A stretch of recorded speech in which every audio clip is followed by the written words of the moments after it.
Olá pessoal, tudo bem? Nessa aula nós vamos falar um pouquinho de ajuste fiscal. O nosso texto base é o capítulo 13 do livro do professor Jean Biagi, da professora Cláudia Além, ok? Já coloquei o PDF para vocês consultarem ali também no sistema. O que o capítulo 13 vai trazer, né? Ele vai falar do ajuste fiscal. Vocês já ouviram falar sobre ajuste fiscal? Provavelmente sim, nos noticiários, né? E talvez um pouquinho no curso de vocês também. Então, hoje nós vamos entender com mais detalhes o que significa, né, realizar esse ajuste.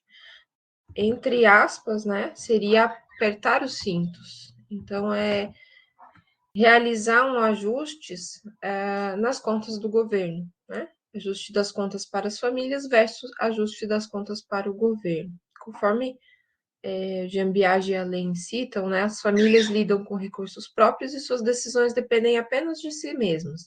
São decisões individuais. Enquanto os governos lidam com recursos de terceiros. E suas decisões são influenciadas por vários agentes e grupos políticos, econômicos e sociais.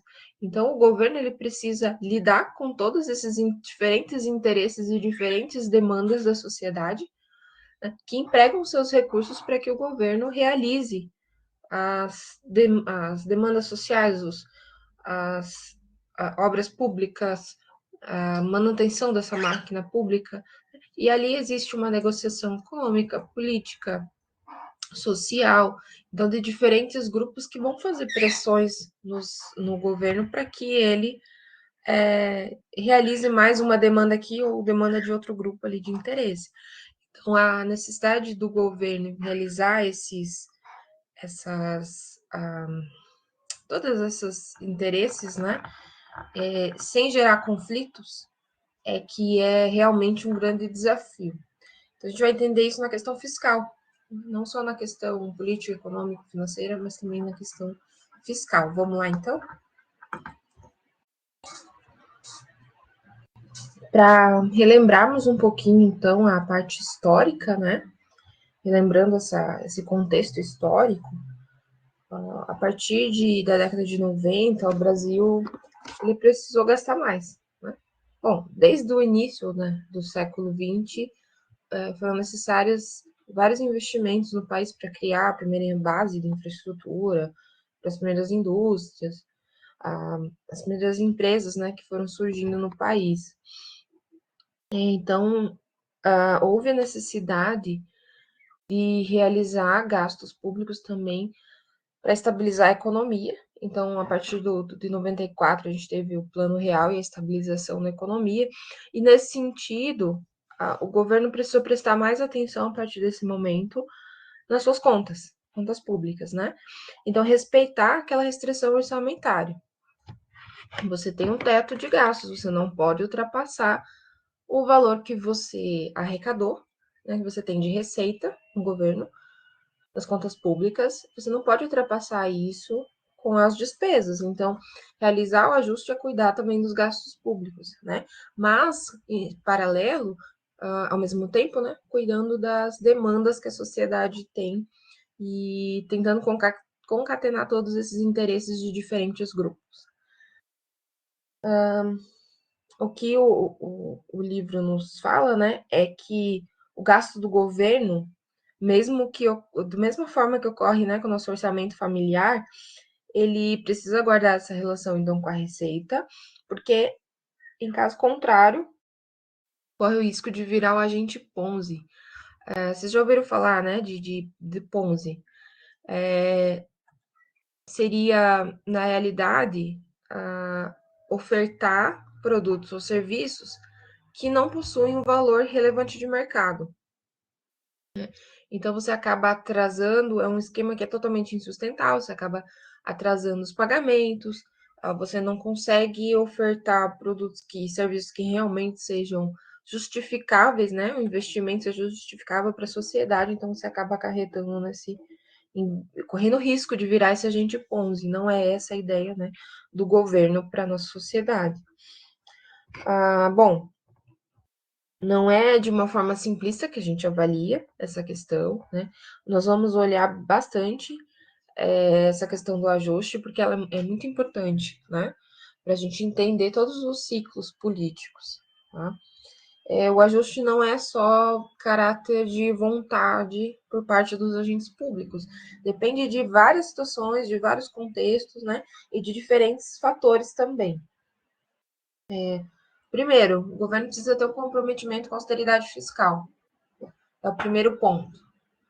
Então, o que seria austeridade? Austeridade nos gastos é você ter um controle rígido desses gastos, não gastar em excesso com o que não é necessário, realizar planejamento dos gastos públicos.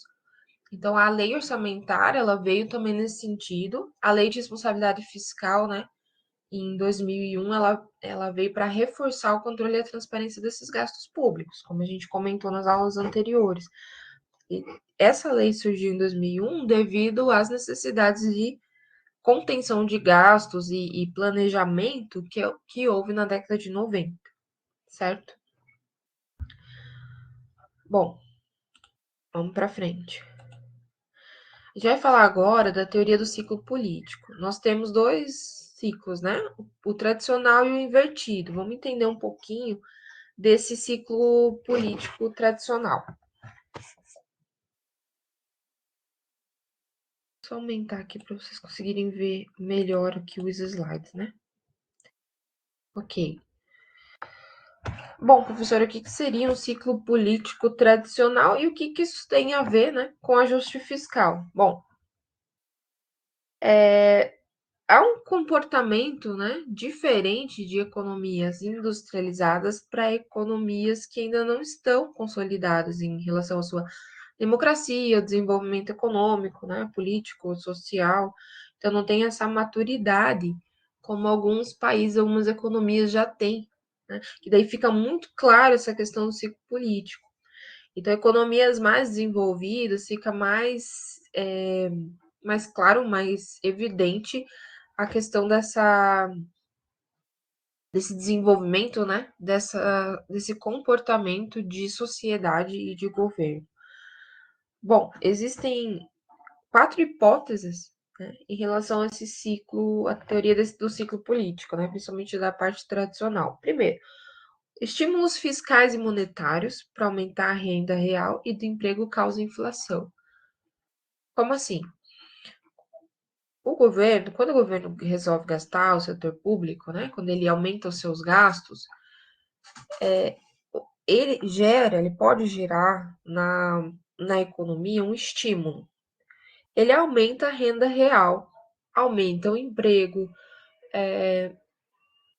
gera, né, possibilita crescimento para o país, né, medido por meio do PIB. Só que, ao mesmo tempo, esse estímulo à economia, esse aumento de gastos, pode fazer com que os preços aumentem também, e isso causa inflação. Como assim gera aumento de preços? Vamos resgatar conceitos econômicos agora. Quando há mais dinheiro na economia, há mais liquidez. O que é a liquidez?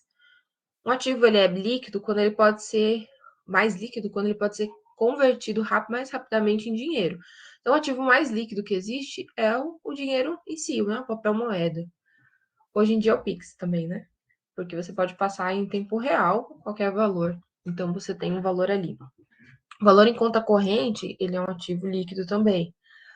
Agora, um veículo, por exemplo, investimento que você faz num veículo, ele fica imobilizado naquele veículo até que você consiga realizar a venda dele e converter em dinheiro. Então, não, é um ativo líquido? É, mas não tão líquido quanto o dinheiro em si, né? Que você tem em mãos ou numa conta corrente, num banco. Ou o dinheiro no investimento, ele é líquido, mas às vezes demora, né? Um prazo para você poder resgatar. Então, ele não é tão líquido quanto o dinheiro em conta corrente e dinheiro em mãos. Um terreno, um imóvel, você vai deixando o dinheiro menos líquido, né? Porque você coloca num imóvel que às vezes você demora anos para vender. Então não é ativo tão líquido. Imaginem uma empresa que realiza investimentos, né, numa fábrica com maquinário, com questões de equipamentos, e iluminação e tudo mais, que não tem como você reverter isso em dinheiro rapidamente. Você vai reverter realizando a produção de bens e serviços. Então, essa questão de liquidez ela é muito importante na economia, porque existe um ponto, né, que você precisa de liquidez para você estimular a economia, gastos das famílias, investimento das empresas. E quando você está numa época de recessão, de crise, isso Keynes trouxe lá na década de 30, quando a economia mundial, principalmente os Estados Unidos, né, passou por aquela crise financeira de 29, com a quebra da Bolsa de Nova York, com falência de bancos, de empresas. Então, naquele momento, Keynes disse: precisa haver alguma intervenção no governo e também precisa haver aumento dos gastos públicos, porque o governo gastando, né, realizando esses gastos, ele vai estimular a economia vai aquecer, os agentes econômicos vão se sentir mais seguros em relação às suas expectativas de ganhos futuros, e aí eles também vão realizar investimentos. Então as famílias vão voltar a ter renda, emprego e renda, para eles poderem consumir e pagar impostos ao governo. Ao mesmo tempo, as empresas vão realizar investimentos, vão remunerar essas famílias, né, por meio de salários, de pagamento de aluguéis, de juros, enfim. E aí você aumenta estimula a economia, né? Você aumenta essas expectativas dos agentes.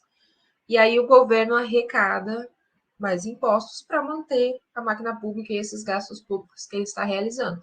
Só que chega um momento que, quando você começa a ter muita oferta de produto e de serviço, ou muita oferta de mão de obra, o que acontece? Os preços vão subindo, porque quem está oferecendo mão de obra ou produtos e serviços no mercado quer um preço mais alto, né, do seu produto ou do seu serviço.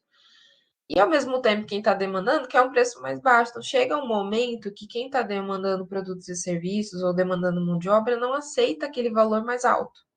E aí começa o problema, começa a ter excesso de oferta no mercado. Isso gera muita liquidez e que nesse ponto o governo precisa novamente intervir e realizar, né, instrumentos de política econômica, principalmente monetária e fiscal, para ele dizer assim: vamos reduzir, vamos frear a economia. Então a gente aumenta a taxa de juros para reduzir a questão dos empréstimos e financiamentos, porque as empresas dependem de empréstimo e financiamento também para aumentar a sua capacidade produtiva. Então a gente freia nesse sentido também. A gente vai desaquecendo a economia, fazendo um movimento contrário, né? Que é uma política restritiva. Você tem a política monetária fiscal expansionista, que é quando você aumenta gasto público, quando você baixa a taxa de juros, quando você usa todos os instrumentos de política fiscal e monetária para fazer com que haja um aquecimento da economia. Aí, quando esse aquecimento está causando um aumento muito grande nos preços, gerando inflação, por conta do aumento da oferta, a demanda não absorve esses preços, né? Os consumidores, as empresas que pagam salários não aceitam, não conseguem absorver esse aumento a curto prazo, então o governo precisa ir lá e realizar um movimento contrário, uma política restritiva, então ele reduz seus gastos públicos. Né? O ajuste fiscal é realizar essa austeridade fiscal, né? Em momentos que você está com a economia muito aquecida e as pessoas começam a se endividar. Então, você tem que ter esse contraponto, né, com a economia. Então, estímulo fiscal monetário para aumento da renda real e do emprego podem gerar inflação nesse sentido, né? Você começa a aumentar muito a oferta e aí você começa a aumentar muito o preço, que é natural, né, dos mercados, realizar esses movimentos. Você gera um novo ponto de equilíbrio ali entre preços e quantidades no mercado, e que o mercado não absorve a curto prazo, ele absorve a longo prazo. Né? Mas a oferta agregada a curto prazo, ela sofre esses movimentos, esses ajustes. Então, o governo vem, né, no sentido de frear esses gastos e investimentos da população e também ele reduz o seu gasto público para conter a inflação. É uma das medidas que ele pode fazer, é um dos instrumentos de política fiscal. Então, no ciclo político tradicional, o primeiro parâmetro, né, e a primeira hipótese é essa: se você estimular muito a economia, você pode gerar uma inflação, e isso não é bom para a população, né? Aumento de preço contínuo generalizado não é bom, porque reduz o poder de compra da população. Diminui produtividade nas empresas também. Segundo, existe um hiato de tempo entre as políticas de crescimento e o processo inflacionário, o tal do stop and go, que a gente vai ver no gráfico, né? Então, o que é esse hiato de tempo? Você realiza uma política de crescimento, aumenta gasto público, né? Aumenta a liquidez na economia, os agentes começam a ter expectativas, voltam a gastar, voltam a investir, e aí chega um momento que você tem que parar, é o stop. Você tem que retroceder um pouco para você não gerar inflação. De repente, quando você sente que a economia está numa maturidade, ela começa a estagnar, você vai no sentido de go, né? Ou seja, vai voltar a gerar crescimento na economia, estimular a economia. Então, o governo tem, né, quando ele intervém na economia, ele tem esse papel também de cuidar, né, esse stop and go. Já vou mostrar o gráfico para ficar um pouquinho mais claro. Há uma memória muito curta do eleitorado, então o eleitorado esquece, né, as promessas e esquece o que aconteceu no passado. Isso é bastante complicado, né, porque o exemplo, né, que o livro dá é que a perda de prestígio governamental com essa memória curta do eleitorado, associado ao aumento do desemprego no início do governo, ela é menor do que o ganho de popularidade causado pela queda do desemprego na proximidade das eleições. Então, o eleitorado esquece, ele vê, não, a economia está boa próximo da eleição, e depois, quando passa a eleição, volta-se a ter desemprego, a renda baixa, real baixa, né? Então, essa memória curta não é boa nesse ciclo. Mas ela faz parte, é uma das hipóteses, para manter o ciclo político tradicional. E quarta hipótese, os eleitores têm dificuldade em prever o futuro e ver o impacto das medidas fiscais e monetárias. É uma questão de conhecimento mesmo, né? Que falta para os eleitores de entender, que é o que vocês estão tendo a oportunidade de compreender agora. Né? Como que a gente cria expectativas para o futuro se a gente tem dificuldade de prever ele, de entender qual que é o próximo passo do governo? Para mim fica muito claro os próximos passos, né? Porque eu vou analisando essa conjuntura, vou verificando agora qual vai ser o comportamento do governo. Ele vai manter a taxa de juros? Ele vai aumentar? Ele vai diminuir? Ele vai aumentar gasto público? Fica um pouco claro, a gente consegue prever. Mas não tem como saber todas as decisões que o governo vai ter, porque nós não temos todas as informações também.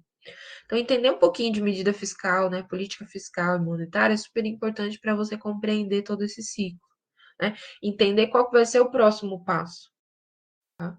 Então, se a economia está muito aquecida, o gasto público está muito alto e os preços começam a subir, pode saber que o próximo passo é frear. Né? Frear gasto público, diminuir a liquidez na economia. Ok? Então, esse conjunto de premissas e de hipóteses resulta em duas fases, o stop and go. Stop, parar. Né? Medidas restritivas. Então, política fiscal restritiva, política monetária restritiva. Assim que o governo se elege, ele vai ah, priorizar aí a redução da inflação e vai arrumar a casa, vai fazer ajustes. Só que isso pode causar um impacto para a sociedade, reduzindo emprego e reduzindo renda. Professora, como que eu me sustento num momento desse? Se você tiver um diferencial competitivo em relação aos seus concorrentes, você vai se manter com emprego e renda. Vai ter uma diminuição real? Vai sim, da sua renda, vai. Ou nominal, né? Nesse sentido, vai ter uma diminuição. Mas você vai conseguir se manter porque você tem uma qualificação e diferencial competitivo. Então, você não vai cair fora do mercado. Quais pessoas que ficam sem emprego e renda? Aquelas que têm menos qualificação. Infelizmente, sempre é assim, né? Ou aquelas que têm uma qualificação tão alta que o mercado não consegue absorver. Aí, normalmente, elas empreendem, né? Elas trabalham como autônomos, então elas conseguem ter a renda da mesma forma. Tá? No momento de go, daí é medida expansionista, política fiscal expansionista, aumenta gasto público, de certa forma vai aumentar a arrecadação, você diminui taxas, impostos, você estimula a economia. Por outro lado, na política monetária, você diminui taxa de juros, diminui o compulsório dos bancos para que eles tenham mais dinheiro para emprestar para as pessoas e para as empresas. Né? Nesse momento, Que momento é esse do ciclo político tradicional? Quando você estimula emprego e renda, faz medida expansionista, é final de mandato para você conseguir uma reeleição. Nesse sentido, está bastante interligado, né? Então, quando o pessoal fala, a questão política influencia na parte econômica. Com certeza, totalmente. A gente verifica aí obras públicas sendo finalizadas nesse período, as pessoas com mais emprego e renda. Aí vem a memória curta, né? De esquecer lá no período inicial do mandato que a gente ficou sem renda, sem emprego, né? Então você mantém essa memória aí de curto prazo. E nós brasileiros temos uma memória curto prazista. Né? Então, entender essa questão do ciclo, né? Porque ela faz parte da questão econômica, né? A gente vai ver isso agora no gráfico para ficar um pouquinho mais claro. Ciclos políticos e econômicos de Nordhaus, Stop and Go. No livro, né, os autores citam Nordhaus, da década de 70, né, os estudos, e quem tiver mais interesse pode consultar os estudos, né? Até, deixa eu ver se tem aqui ao final do capítulo, se, os nomes dos trabalhos, não disponibilizo para você. Deixa eu ver aqui, nome do ajuste fiscal.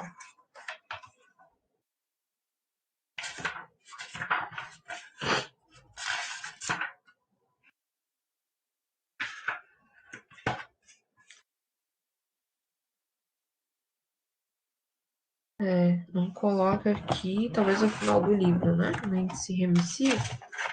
Tem. Vamos ver do Nordhaus. The Political Business Cycles. Eu vou ver se eu consigo esse estudo para colocar ali para quem tiver interesse, né? Aí quem não dominar o inglês pode colocar no Google Tradutor, que fica muito próximo, né? Do que é em português, tá?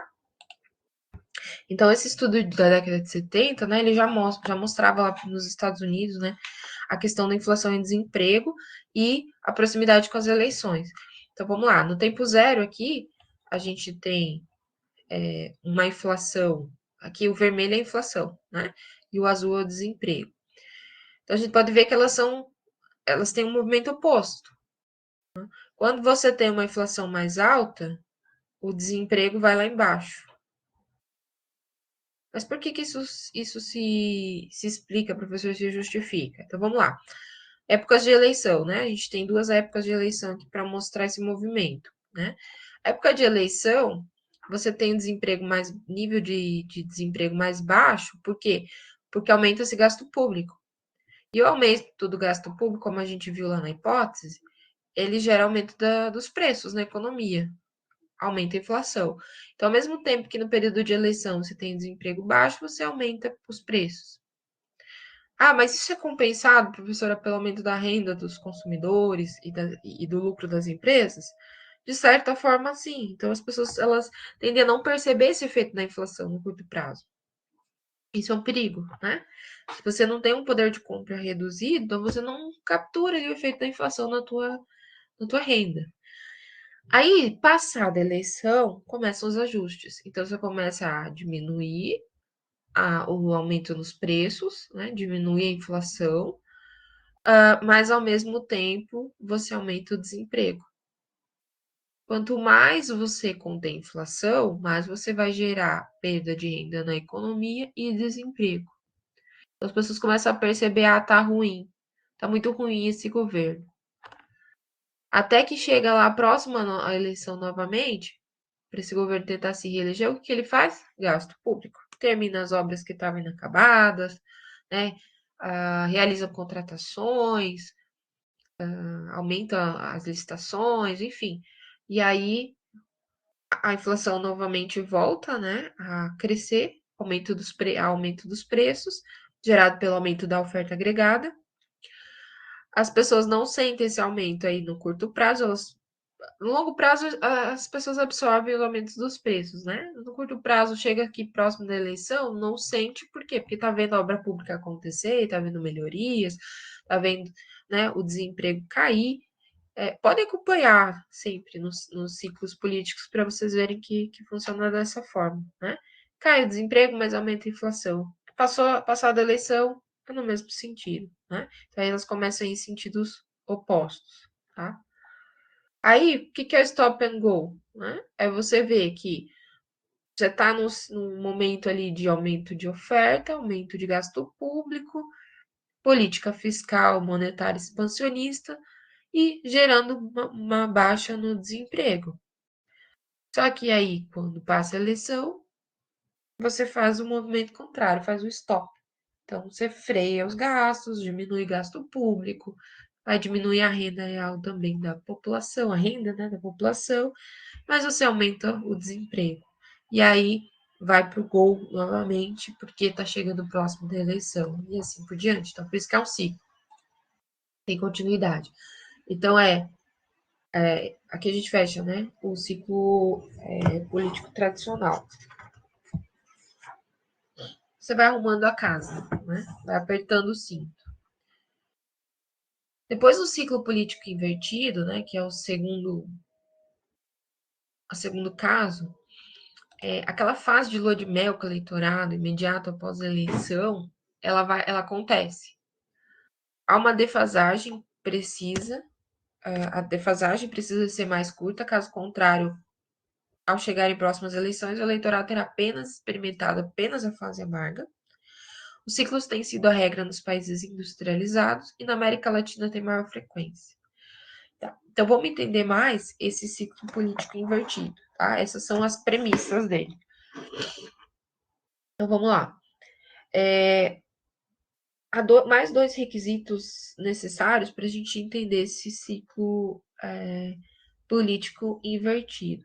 A gente precisa ter elementos de política e de economia para a gente comprar, ter uma aderência da sociedade a essa nova realidade. Primeiro ponto. Segundo ponto é que os governos, então, eles acham que essa fase de lua de mel com o eleitorado vai durar até um pouco depois das eleições. Eles não vão sentir aquela fase amarga, né, da contenção de gastos, da redução de renda, da economia. Então, imediatamente após a eleição, você ainda tem essa fase de lua de mel. E aí depois você começa a ter essas medidas de contenção, medidas mais amargas, né? A primeira metade de uma administração de governo. E aí ela é aceita, ou pelo menos tolerada pela população. Não, ele está realizando os ajustes que são necessários, daqui para frente a situação vai melhorar. Né? O segundo ponto ali é que, então, essa defasagem de tempo entre as medidas e o efeito não pode exceder um prazo, não pode ter um prazo muito longo. Então, por isso que é o ciclo invertido, né? Por quê? Porque se essa fase de contenção durar muito tempo, o eleitorado vai lá e vai punir esse governo nas urnas. Então, por isso que esse tempo essa defasagem não pode ser muito longa. Em economias avançadas, então, alguns exemplos clássicos do que se poderia chamar de ciclo político invertido. Né? Vamos lá. Dois casos que estiveram associados à recusa de governos quando eles adotaram medidas contencionistas já nessa primeira fase da gestão, aconteceu tensão inflacionária, problemas externos, necessidade de haver políticas contencionistas novamente. Então, a gente teve dois casos. Em 1970, nos Estados Unidos, com o governo de Jimmy Carter, e em 1980, na França, com o governo de Mitterrand. Não sei se é assim que fala, tá? Então, vamos lá. Nesses dois casos, né, na gestão, ao invés de realizar o stop and go do ciclo político tradicional, eles começaram com uma fase de go após as eleições. E aí, quando eles estavam no período de eleição novamente, eles tiveram que realizar medidas contencionistas, tiveram que fazer o stop. Então, eles não seguiram esse gráfico aqui, né, para conseguir se reeleger. Então, foi um movimento contrário, né? E aí, os candidatos de oposição tiveram vitória, porque o eleitorado estava com a memória fresca ali das medidas de contenção, e as pessoas normalmente elas não entendem que esses ciclos são necessários. Né? A economia ela passa por ciclos. A economia passa por um ciclo, né? Vamos imaginar aqui um ciclo. Então, quando você está na fase de aquecimento da economia, ela vai chegar num momento de maturação e depois vai estagnar. E aí é normal, é natural que ocorra um período de recessão depois. Esse ciclo é contínuo, não para nunca. Você vê se tiver muito aquecida a economia, muitos gastos, investimentos, o governo realizando gasto público, reduzindo a alíquota de imposto, pode saber que a próxima fase é de estagnação e aí uma recessão. Ah, esse momento de crescimento ele não se mantém por muito tempo, a não ser que sejam economias mais maduras, voltadas para o desenvolvimento econômico e não só para o crescimento a curto prazo aí, tudo bem. Mas a gente sabe que vai enfrentar um certo período de recessão. E aí nós temos que se preparar enquanto sociedade para esse momento. E o governo precisa fazer um trabalho muito grande para que esse período de recessão seja mais curto, que a população sinta muito menos. E aí, se no ciclo invertido, o governo não pensa nesse momento aqui, né, de que ele tem que reduzir o desemprego e mostrar para a sociedade que a economia está boa, mesmo que isso cause aumento dos preços e gere inflação, então ele não pode mostrar isso ali no período de eleição, senão ele não ganha a eleição novamente. Então, esses dois exemplos ali, claro que atualmente a gente tem exemplos mais atuais, né? Nos Estados Unidos, o governo do Bush, George Bush, acho que foi George Bush, né? Que é de 92. O governo Bush foi nesse sentido também. Ele deu a vitória ao Clinton, por quê? Porque ele realizou o ciclo invertido. Então, assim, é um governo que vai pegar a casa já arrumada, né? E aí ele vai poder realizar os gastos públicos, diminuir o desemprego. Então, a população vê como um governo muito bom, muito excelente. Aqui no caso do Brasil, né? Quando lá na década de 90 foram feitos muitos gastos, né? Para você estabilizar a economia, e aí veio o Plano Real, né, do governo de Itamar Franco, que o Fernando Henrique consolidou no seu governo. Claro, ele realizou muitos gastos e no final ele precisou realizar ajustes. E aí vem em 2002 um novo governo que é eleito pela população, né, com a casa já arrumada.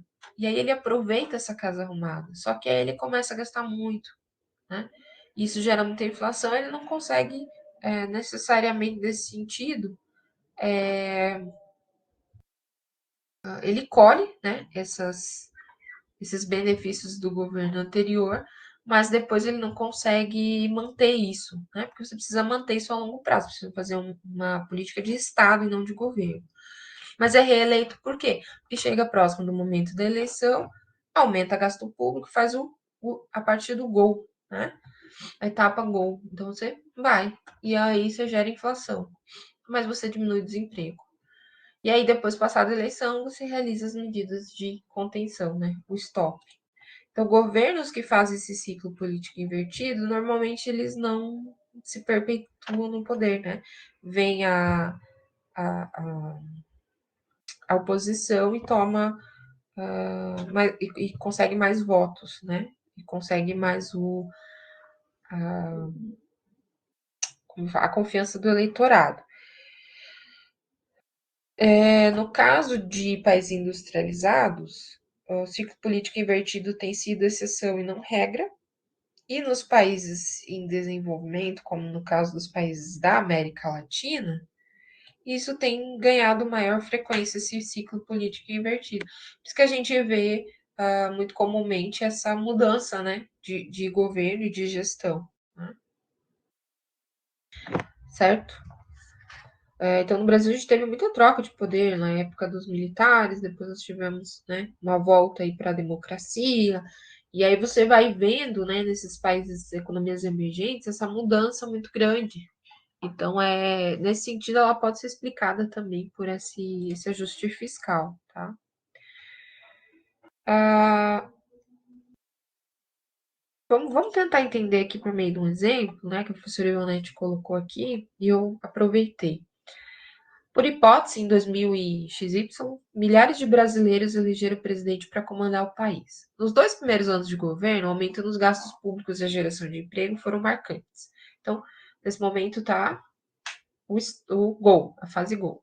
No terceiro ano, a inflação ficou muito acima do centro da meta de 4%.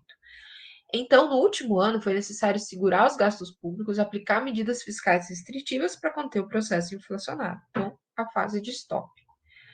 Como diz Jean Piaget além, ao invés do stop and go, o gestor iniciou o mandato com uma fase go e, na época da eleição, estava na fase stop. Então, o que seria natural? Mudança de governo, né? A oposição entraria no próximo governo. A qual ciclo político as informações estão relacionadas? Então, pensem aí um momentinho e já vou dar a resposta para vocês.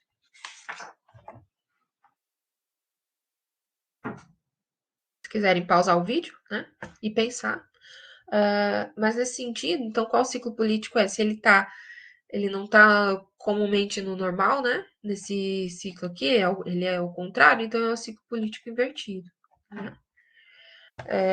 Bom, a gente tem um terceiro ponto que não coloquei aqui não colocamos nos slides, né?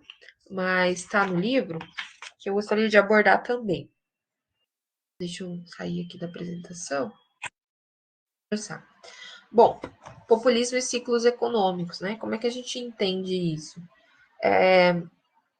Nesse ciclo político invertido, né, ele se baseou no argumento de que existem restrições políticas ou social à adoção de medidas fiscais impopulares. Não é, as medidas de contenção, elas não são populares. As medidas de gasto, sim. As medidas expansionistas são. É uma pequena parcela da população que vê como necessária essa contenção de gasto. E que talvez não sinta tanta no seu bolso, porque está preparada para isso economicamente, né? Então, na vida real, os condicionantes políticos sociais das medidas econômicas são consequências das medidas tomadas com motivação política social. Então, por isso que medidas populistas, muitas vezes elas atrapalham, né? Nesse sentido, esse ciclo, né, para que a gente tenha um crescimento e um desenvolvimento econômico a longo prazo. Então, países, economias em desenvolvimento, eclodem mais questões políticas populistas. Então, essas medidas funcionam. Em países mais maduros, mais consolidados, economias mais avançadas, né, fica mais difícil dessa questão populista se perpetuar. Né? A sociedade entende que há um período de recessão e que ela é absorvida, né? Porque você tem aí preços mais altos absorvidos já pela população, porque a renda também fica mais alta, né? O que não acontece no nosso caso. A promoção do desenvolvimento e esforço no sentido de minimizar conflitos sociais, né, com governo e sociedade, tomam naturalmente parte do ideário de qualquer governo. O que caracteriza essas medidas políticas populistas seria a combinação de ativismo governamental, redistributivismo a qualquer custo, né, aquela assistência política e social a qualquer custo, mesmo que sugere aumento de preços, penalize uma parcela da população que vai pagar essa conta. Né? Tentativas de promover o crescimento econômico de qualquer forma, independente do contexto, seja um momento de stop, e aí o governo está fazendo a fase de gol. Né? A ausência da percepção da existência de restrições macroeconômicas e negação das consequências negativas decorrentes de elevado déficit fiscal. Então, por que a economia entra no chamado déficit? Porque ela gastou, o governo gastou demais, gastou mais do que arrecadou. Então, esse fluxo, esse ciclo vai se perpetuando. Então, medidas populistas, o populismo, nesse sentido, ele nem sempre ele é bom para a economia, né? Para a questão fiscal. Bom, essa parte, né, do ajuste, vocês vão ter agora, então, o capítulo 13 do Jambiage, que eu já deixei ali para vocês fazerem o fichamento, tá? Então, vocês têm aí 8 dias para fazer esse fichamento. É importante, então, pontuar essas questões dos ciclos políticos, tá? E a questão do populismo também em relação a essas medidas, né? Medidas econômicas e fiscais, tá? Ok? Então,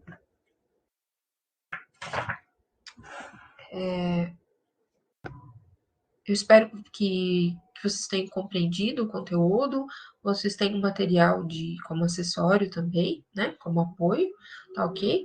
E até a próxima aula, então.